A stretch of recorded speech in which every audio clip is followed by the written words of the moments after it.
Salut, c'est David de Gamecoder. Ça fait un moment que je voulais faire ce genre de vidéo qui est un point intermédiaire pendant une game jam pour pouvoir rattraper tous ceux qui sont en train de tomber du train, tous ceux qui sont en train de tomber de l'avion, tous ceux qui sont en train de s'écrouler parce que ils n'arrivent pas à travailler, ils n'arrivent plus à avancer, ils n'y arrivent pas en fait, ils pensent qu'ils vont pas réussir à livrer quelque chose à la fin de la game jam, alors que c'est super important de livrer quelque chose, et moi je suis là pour vous assister, je suis là pour vous aider, donc je vais essayer de faire correctement mon rôle de coach pour cette game jam.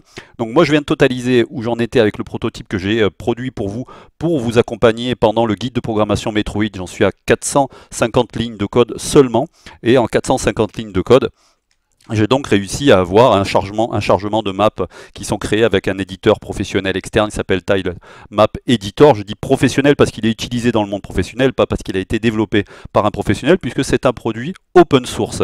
J'ai un système de déplacement case par case avec interpolation entre cases, j'ai un système de sprite avec animation image par image, j'ai un système de map avec l'apparition ici du point qui nous indique où est-ce que se trouve le personnage, j'ai un système de warp qui me permet de passer de salle en salle avec le point qui change d'endroit dans la map.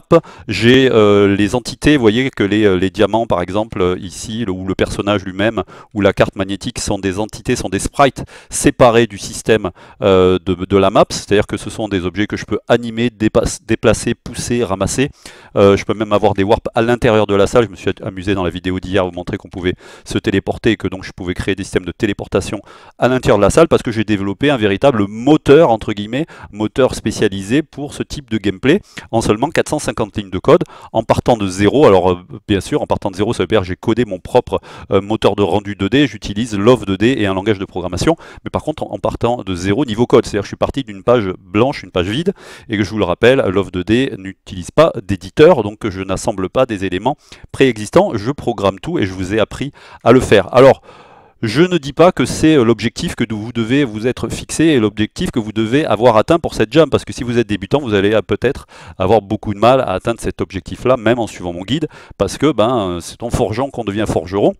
Et c'est en bûchant qu'on devient bûcheron, et c'est pour ça qu'on va partir sur le thème du bûcheron, puisqu'aujourd'hui c'est une session spéciale pour rattraper ceux qui sont en train de tomber du train, ceux qui sont en train de s'écrouler et qui pensent qu'ils n'ont pas pouvoir livrer. J'ai créé pour vous une présentation qui s'appelle Game Jam 21 J-10, je panique, j'ai fait de la merde, comment garder la face, et on va passer étape par étape ensemble les points qui vont vous permettre d'aller plus loin si vous êtes bloqué et si vous êtes en train de faire du grand n'importe quoi. Première étape, nous allons faire le point et vous allez vous demander où j'en suis.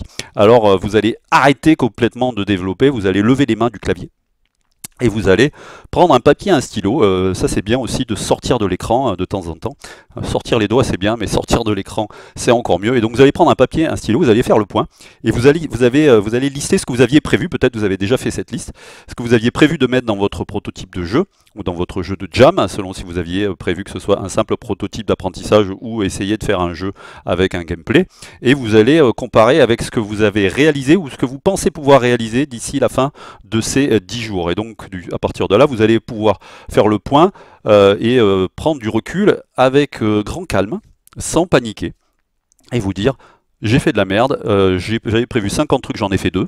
Ou alors je suis très bien avancé et je suis à fond et j'avance, parce qu'il y en a peut-être qui ne sont pas à leur première jam et qui sont en train d'avancer de manière efficace sur cette jam.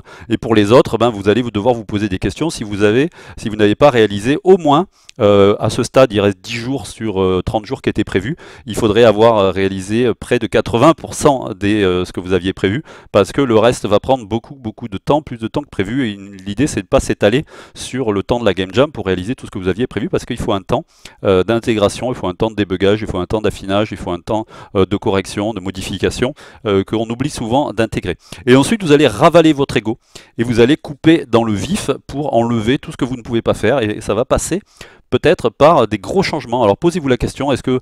Alors j'ai vu des gens qui, par exemple, étaient débutants, qui étaient à leur première game jam, et qui étaient partis sur l'idée d'avoir une map qui tourne à 90 degrés, enfin des trucs complètement délirants, alors qu'ils sont pas capables déjà de maîtriser, par exemple, un tableau à 2 dimensions pour gérer une map traditionnelle, et ils en sont au début, et ils sont en train d'expérimenter et d'apprendre à utiliser ce système-là, en se basant, par exemple, sur les ateliers Tilemap de la formation Gamecoder, et ils veulent déjà faire des rotation à 90 degrés. Donc là, par exemple, l'élève qui m'a proposé ça, je lui ai dit, tu devrais revoir les choses, surtout qu'il y en a d'autres qui lui donnaient des conseils pas obligatoirement très bien orientés, du genre, bah, fais simplement pivoter à 90 degrés ton affichage. Non, c'est pas exactement ce que voulait la personne, je pense.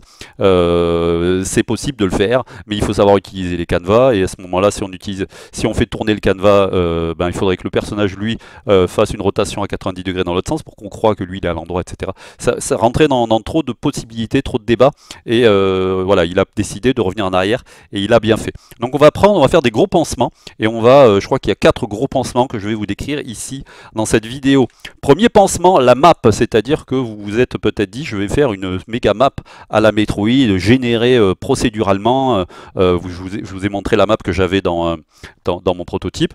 Elle est relativement simple, mais elle est quand même générée à partir d'une table, un tableau à 2 dimensions qui est codé, qui est intégré à mon code. Vous n'avez peut-être pas la possibilité de faire ça, vous êtes peut-être en train de perdre du temps à cause de la map, mais à ce moment-là, vous allez couper comme le monsieur avec sa petite tronçonneuse, vous allez couper dans votre code et vous allez faire une map en dur, c'est-à-dire vous allez par exemple dessiner cette map avec Paint ou avec GIMP ou avec Photoshop si vous êtes chanceux de posséder Photoshop, et vous allez dessiner cette map en dur et tout simplement l'afficher. Et tant pis, il n'y aura pas de point qui clignote et qui vous indiquera où vous vous trouvez dans la map, ben tant pis, vous êtes en train d'avancer, vous êtes en train de débuter, vous devez livrer quelque chose, et bien il va falloir accepter que ce que vous livrez c'est incomplet, que vous livrez c'est pas opérationnel, il n'y a pas tout ce que vous aviez prévu. Et vous pouvez même dessiner cette map au stylo, au crayon sur une feuille, le scanner et afficher, transformer ça en JPEG en PNG et afficher directement l'image de votre scan à l'écran. Pourquoi pas, c'est très sympa d'afficher des graphismes dessinés à la main. Il y avait quelqu'un qui avait fait un jeu d'aventure lors d'une précédente jam de Gamecoder et qui avait fait tous les graphismes à la main, lui ou sa fille, je sais plus, je ne peux plus exactement le souvenir. En tout cas, c'était dessiné à la main et c'était vraiment très sympa. Donc la map, vous oubliez la map procédurale, vous oubliez peut-être même la map générée à partir d'un tableau à 2 dimensions intégré à votre code, et vous faites une map en dur, ce que j'appelle en dur, c'est-à-dire elle est figée, elle a déjà été prédessinée, vous l'affichez, mais au moins vous gérez qu'on appuie sur M et que ça affiche la map, et si on appuie sur M, ça affiche pas la map. Déjà, vous aurez fait un vrai pas en avant, surtout si vous êtes débutant, si vous êtes capable de gérer ces deux états. Il faut vraiment savoir se satisfaire des petites victoires. Deuxième pansement, le mode de jeu, c'est-à-dire que quand on pense Metroid, et il y en a beaucoup qui se sont lancés là-dedans et qui ont vu ça comme ça, et moi je ne suis pas d'accord avec cette vision, c'est que qui dit Metroid ou Castlevania dit platformer. Non, le principe de Metroid n'est pas le mode de jeu, c'est-à-dire n'est pas le fait que ce soit un platformer, c'est-à-dire avec une gravité verticale, c'est simplement qu'on a un personnage qui évolue dans une map, dans plusieurs maps qui peuvent être interconnectées, qui va de salle en salle, et qui va évoluer, qui va acquérir des capacités qui va lui permettre d'accéder à des parties de la map qui n'étaient pas accessibles précédemment sans cette capacité. Ça c'est le principe de Metroid, et donc vous pouvez très bien faire comme je l'ai fait dans le prototype que je vous ai montré au début, que je suis en train de développer pour vous. Vous pouvez très bien faire du top view, et on est beaucoup plus simple que le top view, que le platformer en faisant du top view. Et en plus, troisième pansement, c'est que quand on fait du top view, on a beaucoup plus de facilité à gérer les collisions, parce que là, vous voyez que le monsieur s'énerve parce qu'il n'arrive pas à gérer ses collisions, et donc il va falloir vraiment simplifier ça, et vous allez, avec un platformer, on a les problèmes d'accélération, on a les problèmes de sens de collision. Vous l'avez vu si vous avez fait l'atelier platformer de Gamecoder, j'ai vu quelqu'un qui venait de le terminer, qui avait très bien compris, qu'il avait très bien intégré, mais si vous n'en êtes pas là, et si vous êtes grand débutant, cet atelier platformer, il est trop avancé pour vous, à ce moment-là, vous faites avec le top view, et sans gravité verticale, vous aurez beaucoup moins de difficultés à gérer les collisions. Et si c'est encore compliqué pour vous de gérer les collisions, vous avez le guide Street Fighter qui vous permet par exemple d'apprendre à gérer les collisions à partir de Collide Box. Si c'est encore trop compliqué pour vous les Collide Box, vous faites du déplacement case par case, comme dans l'atelier Time Map, et à ce moment-là, la collision est très simple. Si la case vers laquelle je me dirige contient quelque chose, il y a une collision. Si elle ne contient rien, il n'y a pas de collision. Et vous n'avez pas à gérer au pixel près avec des collide box, en comparant les coordonnées, en faisant les séparations, etc. Donc ça va être beaucoup plus simple pour vous à gérer au niveau des collisions. Allez, on y va, on coupe, on taille dans le vif. Et le quatrième pansement, c'est le gameplay. Vous allez faire comme ce monsieur qui a fait une petite escapade du Seigneur des Anneaux, pour venir vous dire de le détruire. Et c'est-à-dire que vous êtes là pour apprendre, et vous n'êtes pas là pour faire un jeu pour le vendre sur Steam. Et quand on débute, il va falloir accepter d'être un grand débutant et de se contenter de très peu de gameplay. Donc le gameplay, ça peut très bien partir sur simplement collecter des pièces, et quand vous avez 10 pièces, et vous évoluez de capacité, et vous avez une nouvelle capacité qui se déclenche, et c'est un simple booléen dans votre code. Il ne faut pas chercher midi à 14 heures, il faut chercher des choses simples. Quand on est débutant, il faut accepter d'être débutant, il faut accepter de faire de la merde, et il faut trouver que ça merde. On revient un peu à très primaire hein, quand on est débutant, il faut accepter de l'être, il faut accepter de faire de la merde et trouver que sa merde est très jolie. Et voilà, on ravale son ego comme je vous le disais au début, et on se contente de peu, et c'est ça qui va vous faire progresser, parce que si vous vous donnez des objectifs trop ambitieux dès le départ, si vous croyez, vous prenez tout de suite pour un grand programmeur, où vous avez honte de montrer ce que vous avez fait, parce que ça impressionne pas vos copains qui eux sont pas capables d'aligner deux lignes de code, alors que vous êtes lancé, et qu'au lieu de jouer à Fortnite ou à FIFA, vous êtes en train d'apprendre à programmer des jeux vidéo, vous devez être très fier de vous, et vous contenter de ce que vous avez fait, et oublier le regard extérieur, et vraiment savourer chaque petite victoire, chaque petit pixel que vous avez animé à l'écran, chaque ligne de code qui fonctionne, c'est une victoire pour vous. Voilà. Donc du coup, ça nous donne un rendu d'urgence pour le gros débutant, qui serait par exemple un simple écran de jeu avec une touche M pour afficher une map, et si on appuie, ben, ça enlève la map, hein, c'est un booléen. Si le booléen est vrai, alors il devient faux, si le booléen est faux, il devient vrai. Et après, dans le draw, ben, si le booléen est vrai, vous affichez la map, et si le booléen est faux, vous affichez pas la map, c'est pas plus compliqué que ça. Avec une map en dur dessinée avec Paint au crayon et scannée à l'arrache, un mode de jeu case par case, une navigation entre salles codées en dur comme un viking, c'est-à-dire que vous pouvez avoir plusieurs salles. Vous embêtez pas, vous dites si le personnage, si salle 1 et position du personnage et case colonne temps, ligne temps, alors change de salle. Vous n'avez même pas besoin de faire comme moi, des tables complexes et tout ça.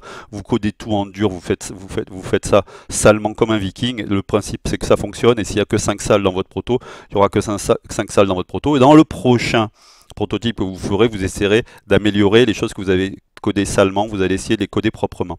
Ensuite, vous allez avoir un gameplay spartiate, complètement austère, avec quasiment rien à faire, et le jeu ne va pas être intéressant du tout. Et encore une fois, c'est pas votre objectif, c'est pas de faire un jeu intéressant, c'est d'apprendre à programmer. Et le bonus ultime, ça serait de gérer un changement de capacité.